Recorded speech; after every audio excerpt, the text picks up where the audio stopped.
The final score may not show it, but this was a comeback victory for your Detroit Tigers. We'll talk about that and Kenta Maeda being designated for assignment all today on Locked On Tigers.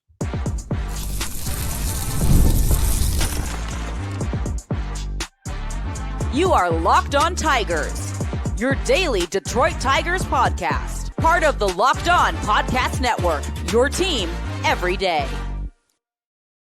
What is up, everybody? Welcome back to another edition of Locked On Tigers. I'm, of course, your host, Scott Bentley. Today is Friday, May 2nd, 2025.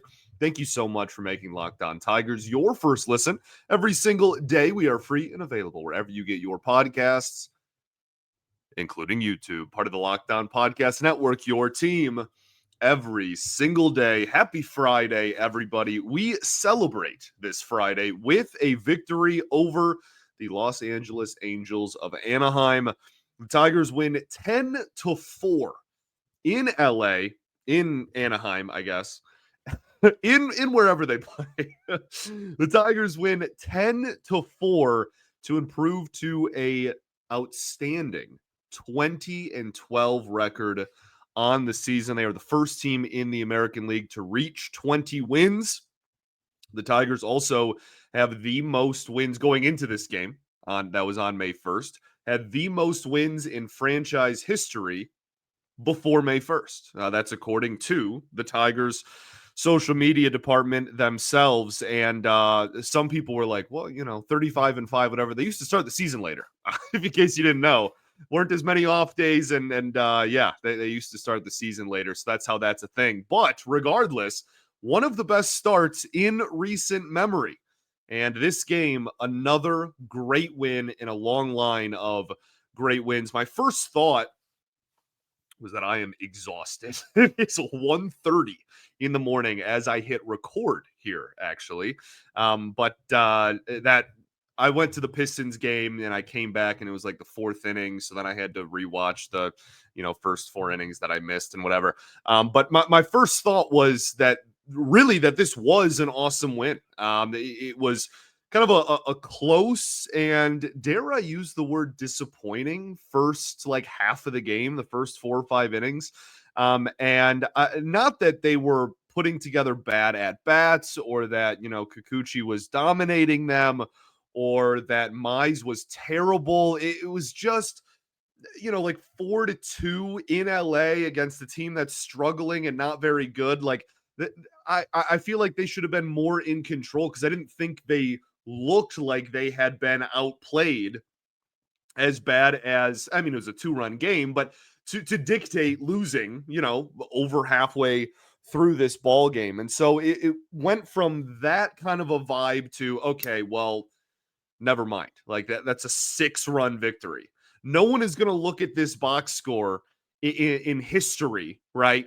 15 years from now when, people are going on Baseball Reference and are like, oh, what happened on the, random May 1st game in 2025 between the Tigers and the Angels. Nobody's going to look at that and go, oh, well, that was a comeback win for the Tigers. They're going to go, wow, the Angels got smacked around.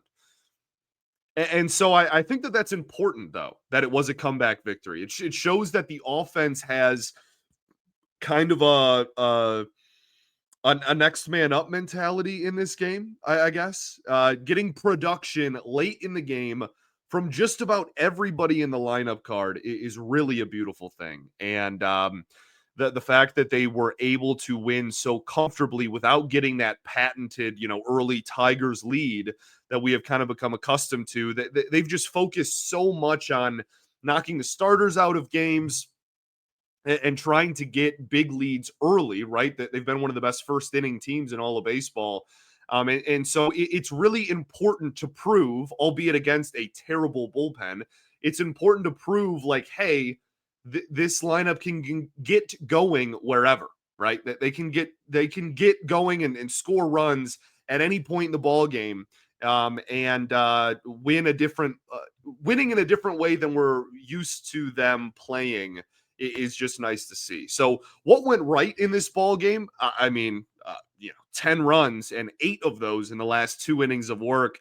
Gleyber Torres with a fantastic day at the office, 3 for 3 with a walk, so gets on base in all 4 of his plate appearances and hits a home run, crushes a home run in this one, which is beautiful to see, man, because he's now hitting 300 with an 835 OPS.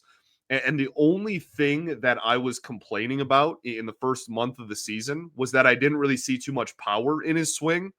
And now we're starting to see that a little bit more. And again, he's not going to hit 40 like he did that or came close to that one year in New York when he was younger. But if we can even get, 20 to 25 big flies from Gleyber Torres with the amount he has been getting on base and walking and how low his strikeout numbers have been, he's going to be an unbelievably valuable player for this team. And obviously, goes without saying, has already been an unbelievably valuable player for this ball club. Spencer Torkelson, opposite field home run, started off the game 0 for 4. A lot of people online were freaking out about Torkelson today before that home run. A lot, man. A handful. And I'm really not there this time, man. I have gone and rode the roller coaster of Spencer Torkelson's performances his entire career. I've gotten really high with the highs, and then I've fooled myself and gotten really low with the lows. I'm really not like it's going to take a much bigger sample than just the last like week of him not having a very good batting average. He's still A, getting a ton of walks in that stretch, and B, a lot of hard hit outs. I wasn't there with a lot of that crowd, and it was really nice to see him go opposite field, home run, and knew it off the bat, dude. That is absolutely beautiful. That's a wonderful piece of hitting. He's also been pitched a lot differently. Like he has now gained the respect of the league to where he is getting pitched as though he is one of the premier hitters in this lineup. So like he has to make adjustments and they'll make adjustments and then he'll have to make adjustments to those adjustments. And that's just baseball, man. That's all really baseball is if you look over the course of 162. So it was really nice to be able to have that home run at the end of the game, to kind of really officially put the game well out of reach, but B, just to kind of remind everybody and put everybody that maybe was worried a little bit more at ease. And it's like, hey, this is still different. This is still not the same, even though maybe the results haven't been there over the last few games. Zach McKinstry with a big RBI off of a lefty, I think is beautiful, man. Like he is, I think he was, at least going into May, he was leading the team in WAR. That's just uncomprehendable to February me. And that's awesome. Good for him, man. Good for him. He brings so much to this team outside of the batter's box anyway, that genuinely, like, if he ever goes through a stretch where he's hitting really well, it's kind of just icing on the cake because he does everything outside of the batter's box so well. And we've gotten icing on top of icing. We have like a cake made of icing. He's hitting 316 with an 864 OPS. It's May. Wild, man. Unbelievably impressive. And then Dylan Dingler with an absolute bomb to left field to take this game from a tie ball game to a 7-4 game there in the 8th inning. Beautiful piece of hitting, man. And the cool thing is he made an adjustment, right? He goes fishing on a breaking ball. Absolutely looks fooled. One of his worst swings of the season, way out in front of it. Makes one adjustment, gets thrown some junk again, and takes it 400 feet to left field. Absolutely awesome. You want to talk Dylan Dingler? He's hitting 291 with an OPS of about 800. It's 799 technically. That's this guy had an OPS in the 500s last year. So awesome to see this young player in his first full season kind of get acclimated, get used to major league pitching, and be such a positive offensive force for this team, and is no slouch defensively either. Let's talk Javier Baez, though. All right, we'll do that right after this. Got to talk to y'all today about our friends over at Amazon Fire TV Stick 4K. Did you know that your Fire TV is also an Xbox? You can turn any TV into your gaming and entertainment hub with Fire TV Stick 4K devices. No console is required. Just grab your paired controller, subscribe, or sign into Xbox Game Pass Ultimate with EA Play included, and you are ready to go. Dive into hundreds of premium titles, including your EA Sports College Football 25 game or Call of Duty, as easily as you stream your favorite shows. You can jump into your favorite Xbox titles without needing your console in every room. You can just go room to room and kind of switch and just use the Fire TV stick. Also, for people that travel a lot and want a game on the road, well, this is way easier than lugging around an Xbox with you wherever you go. There's so many great upsides for it. So head to Amazon.com/Fire TV Locked On to get started.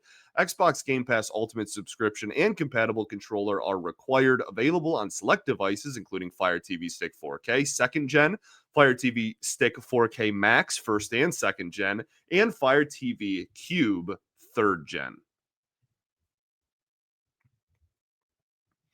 All right, everybody, welcome back here.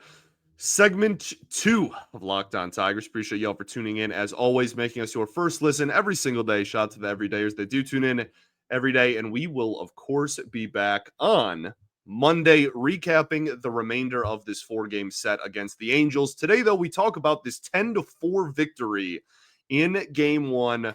Let's talk a little Javier Baez. I guess that should be Javi Baez.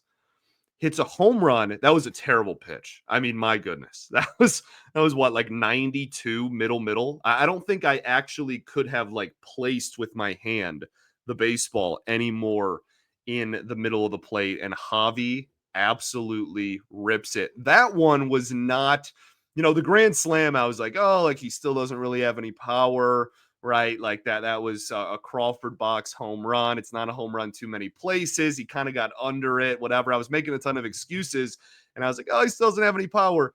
This one was ripped, dude. Like that was absolutely smoked. And Javi's now hitting 291 with a 760 OPS and is playing really good defense in center field. What is happening? What is actually going on? Because it's awesome. I want to live here forever. Okay. I have no clue how or what. Like that is just, it's unreal, man. It's what a wild world we live in. Makes an unbelievable catch. Maybe robs a homer. I'd have to see the side angle. Rob's extra bases for sure, though. Up against the wall, man. Like he is just say what you will about him. All the things. Anytime I compliment him, I get people that are like, "Oh, like he's still not worth it. He still sucks. I hate him. Like, why do you love him? Whatever." I'm not like a Javi defender, dude. Like he obviously hasn't been good in his Tigers tenure. But say what you will about him, that is a generational athlete, like pure athlete. Okay, I'm not talking about the hitting. I'm not talking about the chasing out of the zone. I'm not talking about his numbers in Detroit. I'm not blah blah blah blah blah. Literally just athleticism. That is like once in a generation athleticism. To play shortstop and second base and third base your entire career, and then just go play center field for the first time since maybe Little League and be incredible at it. It's an unbelievable ability that he has. And I mean, I still don't think he'll end the season with these numbers, but we're going to ride this wave as long as we can, and we're going to get every ounce of production that man has left in him because that's what the Tigers are paying him to do. Unreal performance from Javi. Andy Ibanez against left-handed pitching. It just continues to be like the most hilarious meme ever to me. Like this guy, his stats just never look good because he can't hit righties for the life of him. But it just doesn't matter because he rakes whenever a lefty is on the mound.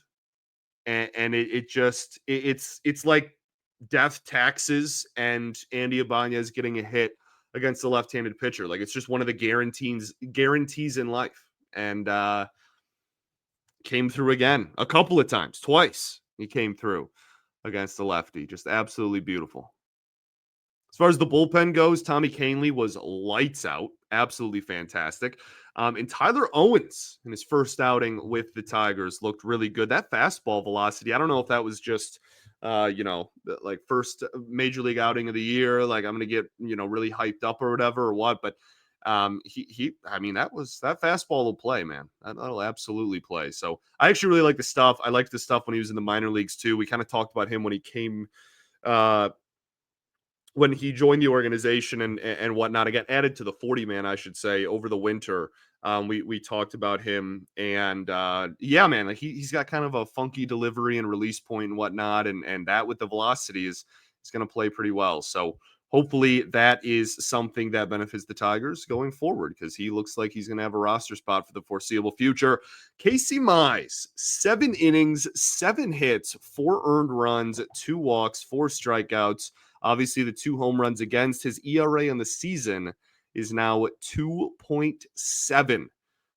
Went 95 pitches in those 7 innings. A lot of contact was made, and obviously the 7 hits and 2 walks isn't the prettiest thing in the world, but I think it's really telling that he was able to give up 9 base runners and still went 7 innings. Like that matters. That matters a lot, actually.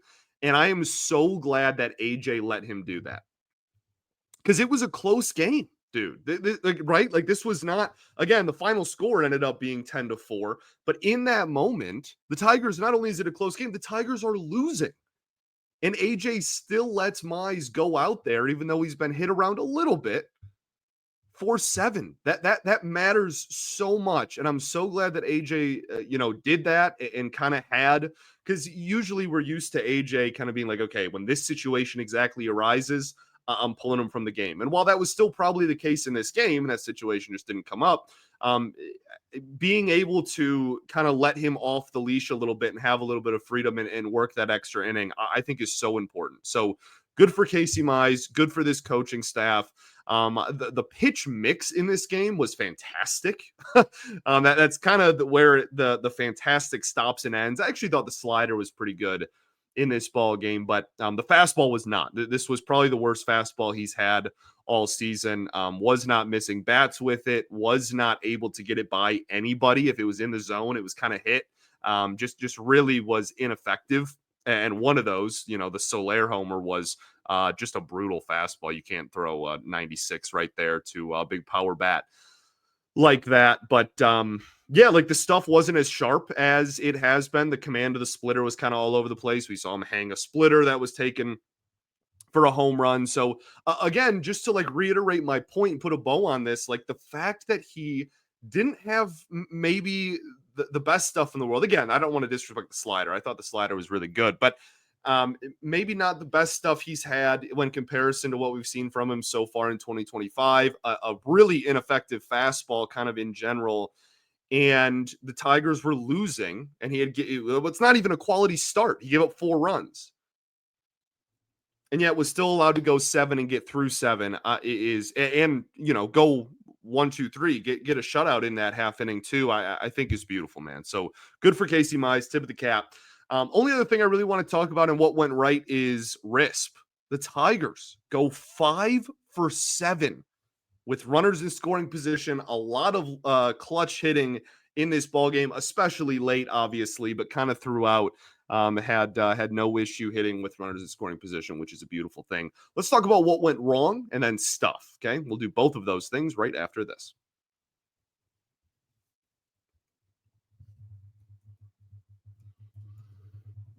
All right, everybody, welcome back here. Third and final segment of Locked On Tigers. Appreciate y'all for tuning in as always. We are going to talk about what went wrong now. Not a very long list. but there is a couple things that I want to point out here. Jace Young, his 2 at-bats I thought were pretty brutal. 0 for 2 with 2 strikeouts. His season stats, he's now hitting 091 with a 377 OPS. Still a relatively small sample size, but when you combine that with the sample size from last year where he didn't hit super well, it looks to be, then addition, the sample size gets a little bigger. And just has not really found it so far at the major league level. So we'll obviously keep an eye on that. I want to say Justyn-Henry Malloy, who Jace Young pinch hit for, also not great. Didn't strike out in this ball game, but just a lot of weak contact, man. A lot of weak flyouts. Goes 0 for 3. He's now hitting 179 with a 637 OPS. And it really feels like the only value he is bringing in the batter's box at this point is when he draws a walk. And he's not really doing too much else outside of that. So for him to not only go over, but the leadoff hitter gets the most plate appearances out of anybody on the team, right? That's just math. That's just how that works, right? And that's why leadoff hitters have always been, good hitters. I say always, obviously there's exceptions to that, but that's why, especially like AJ Hinch teams like that, he wants good hitters in that leadoff spot, and that's why Gleyber's led off a handful of times this year. That's why Kerry Carpenter was batting leadoff lately. Malloy, while he does get on base, and that's something you obviously want out of a leadoff hitter to kind of set the table a little bit and get runners on for your big bats behind him. He is for the leadoff spot in this game to go 0 for 5 combined between him and Young is brutal. And that's something that the team obviously needs to find kind of when Parker Meadows is healthy, I guess that's kind of your answer. So maybe they're just trying to work with what they have. And the only other thing I have written down here is just Casey Mize's fastball, which we kind of already talked about. I was going to divide it into 2 and be kind of sneaky and cool with it, but we already kind of talked about it, so we don't have to go too much else in depth. But the fastball was not very good for him in this ball game. Let's talk stuff. I want to point out something that does not bring me joy to point out, because he is an awesome, just a baseball dude through and through, right? But I genuinely think that this baseball game from start to finish was one of the worst managed baseball games I have watched from somebody in quite a while. And Ron Washington was brutal, man. That was, I have no clue what he was doing bullpen manage wise late. I have no clue. He just left a lefty out there, and like Griffin Canning is already like a true starter that they're trying to convert to reliever because of the starting pitchers they signed. Like there's already some drama going on there. He's going up against all of like the lefty killers. Like it's it's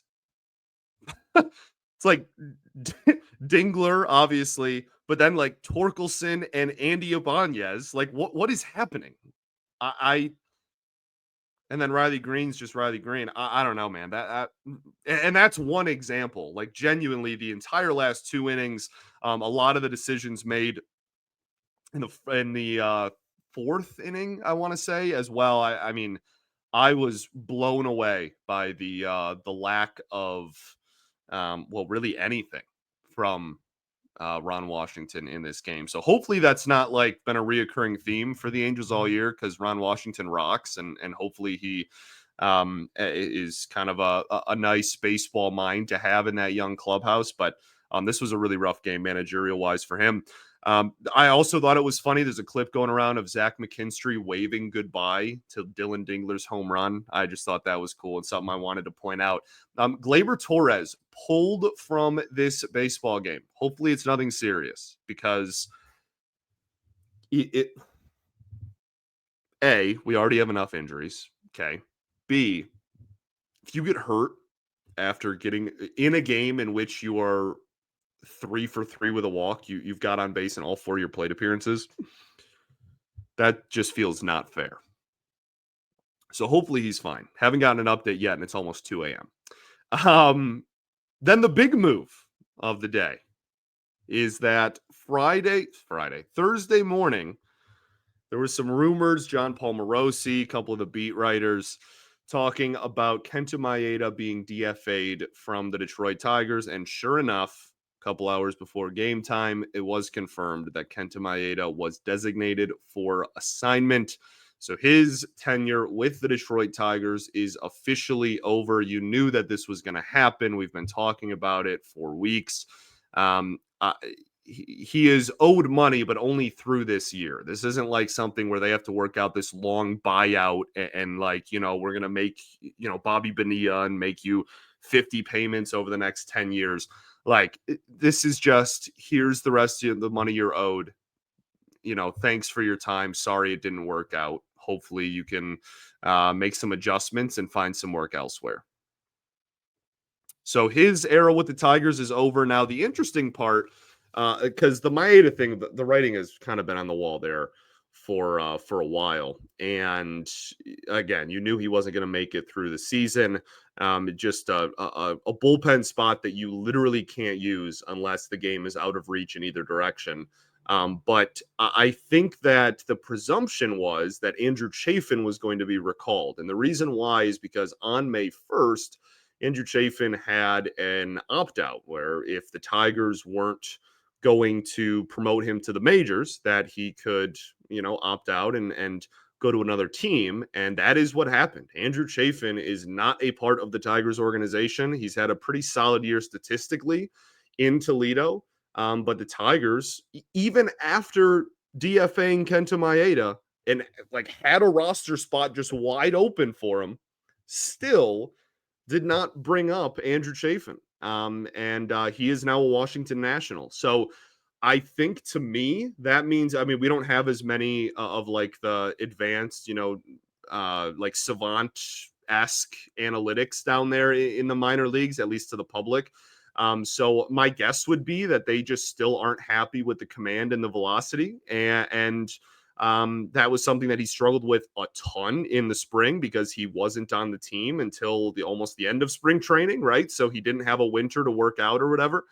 And that's going to be my guess, is that the stuff or the velocity just wasn't as good or wasn't at the place where the Tigers wanted it up to this point. And so they elected to bring up Tyler Owens instead, who looks pretty darn good, I think. It's one outing, whatever. We'll see if he gets more higher and higher leverage. But the fact that there is not a person in this bullpen that is now like completely unusable in even remotely close games is really nice, because the Tigers were 19-12 even with someone like that in their bullpen, and now we're 20-12, and I've kind of shed that. So yeah, good news all around. Wishing the best for Kenta Maeda. Great dude by all accounts.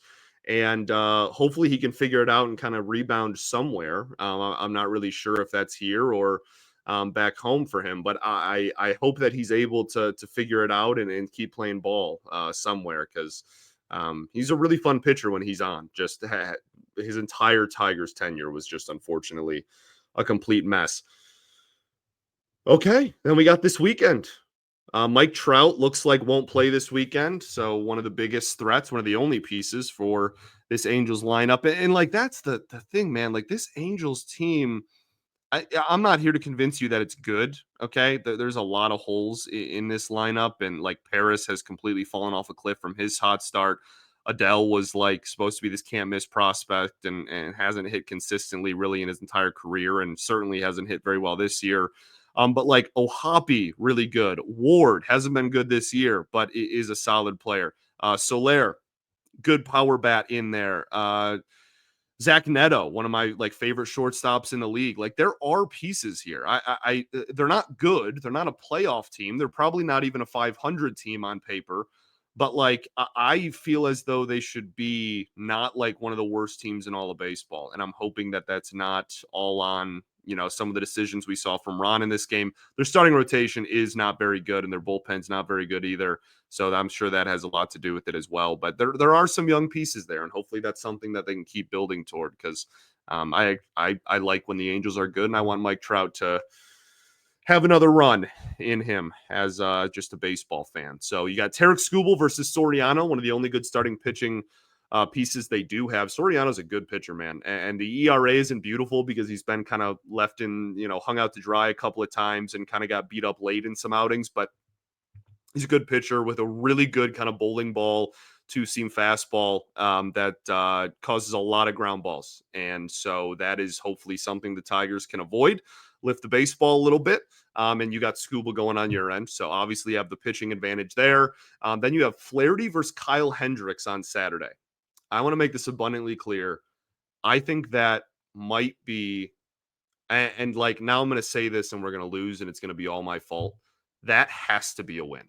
Kyle Hendricks has like 10 strikeouts the entire season so far. I think it's like the number's literally like 13. He cannot get a swing and miss. He cannot strike anybody out, and his ERA is over 6.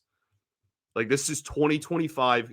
Griffin Canning should have his spot in the rotation. It's actually ridiculous. But anyway, Flaherty versus Kyle Hendricks, that should be a win. And then you have Reese Olson going on Sunday against Kokanowicz for the Angels. Another guy that just hasn't gotten off to a fantastic start in his career. Some shorter outings. Also not a big strikeout guy.